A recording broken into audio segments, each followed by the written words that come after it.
अच्छा सर, अब आते हैं हम ये जो फीड रेटिंग यूनिट्स की हम बात आपने कर भी दी है, तो ये पाकिस्तान में ये जो फीड रेटिंग यूनिट्स का जो कॉन्फ्लिक्ट है, सूबों का जो कॉन्फ्लिक्ट है जो पंजाब के साथ, आप क्या समझते हैं ये कौन कैसा कॉन्फ्लिक्ट है और कैसे रिजॉल्व होगा, या आप समझते हैं ये अनरिजोल्वेबल है, अब ऐसी पॉइंट आ गई है कि ये हल नहीं हो सकता? आप क्या कहेंगे सर?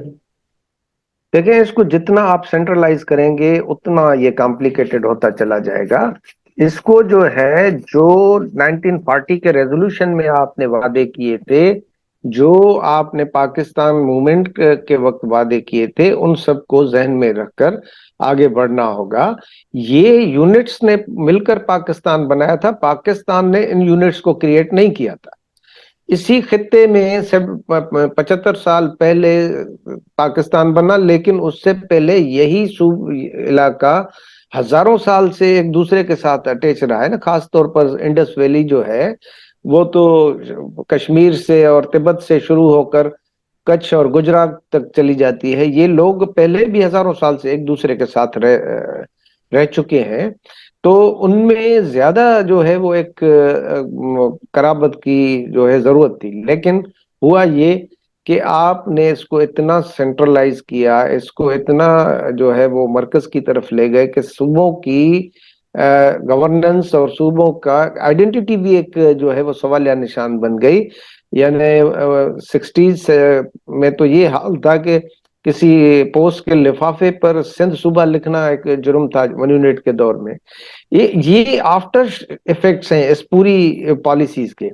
नंबर वन कि आप जैसे इंडिया में है, स्टेट्स है ना, जितनी भी रियासतें हैं वो उनको फ्री है, उनके चीफ मिनिस्टर्स, कैसे कैसे चीफ मिनिस्टर्स आए हैं। चंद्रबाबू नायडू आया है वहां पर, नीतीश कुमार आया है वहां पर, अभी केजरीवाल बैठा हुआ है। Kejriwal is sitting under the nose of BJP government in Delhi, लेकिन वो काम उधर हुकूमत भी कर रहा है और इंतजाम भी चल रहा है, और एक पॉलिटिकल कंपटीशन जरूर है। लेकिन उसको मोदी हुकूमत ने ऐसे डिस्टर्ब नहीं किया कि उसका जीना हराम कर दे। यहाँ तो देखें कि बलूचिस्तान की, सिंध की जो गवर्नमेंट्स आती हैं, वो कैसे आती हैं। उनको तो बाकायदे बताया जाता है कि भाई अब कौन जीतेगा कौन आएगा। तो एक तो सूबों को, नंबर दो जो रिसोर्सेज हैं उनकी जो डिस्ट्रीब्यूशन है उसको फेयर बनाए, पानी के इश्यूज हैं उनको फेयर बनाए, जो फाइनेंशियल डिस्ट्रीब्यूशन है उसको, कमीशन को जुडिशियसली चलाएं। ये ये बेसिकली जो मसाइल हैं, क्यों बार बार जो है सिंधी अवाम जाकर पीपल्स पार्टी को वोट देता है? वो इसलिए देता है कि उनको ये समझ में आता है कि मरकज में और कोई हम सिंध में बंदा ही नहीं है, कोई पार्टी नहीं है जो आगे आकर अपना कोई उनके मतलब उनके जायज हुकूक तो क्या, उनकी जो शेयर है फेडरेशन में उसको इंश्योर कर सके। तो ये इन सारे इश्यूज को देखना होगा और उन पर एक जो है रीथिंक करना होगा। अच्छा, ये तो आपने सिर्फ सिंध के कॉन्टेक्स्ट में बात की, इसी तरह बलूचिस्तान भी है, और इसी तरह अब जैसे आपने कहा कि केपी वालों ने तो, उन्होंने तो कहा है कि हम अब तो फौजियों की भी तलाश ही लेंगे, कुछ इस तरह के स्टेटमेंट्स उन्होंने दिए, और वो वजीर आला भी बन रहे हैं। तो उन्होंने तो कुछ एक स्टेप फॉरवर्ड होकर उन्होंने बात की, तो उनके साथ भी तो इश्यूज है, उनके साथ क्या इश्यूज आप बलूचिस्तान के देख रहे हैं, केपी के देख रहे हैं? वही वही इश्यूज है ना। देखिए, अब वहां पर सरफराज बुगटी को बनाया गया है चीफ मिनिस्टर।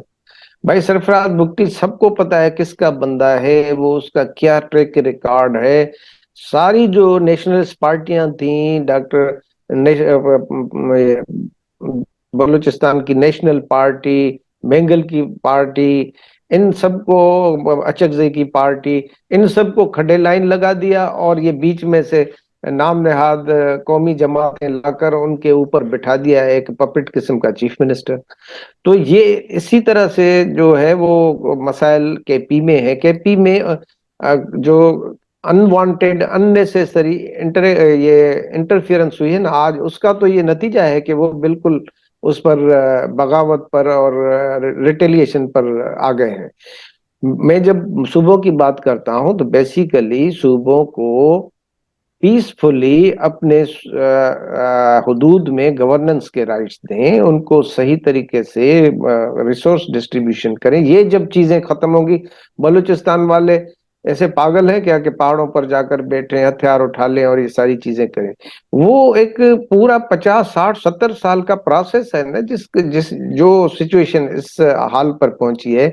बीच में जो है वो डॉक्टर मालिक जैसे, हासिल बिजंजो जैसे मोतदल सियासतदान आते हैं, लेकिन बाद में उनको भी मुंह छुपाने के अलावा कोई रास्ता नहीं मिलता, उनको भी स्पेस नहीं मिलती इस सिस्टम के, वो जाकर बलूचिस्तान में कह सकें कि देखें भाई हमने आपके लिए ये कुछ किया है।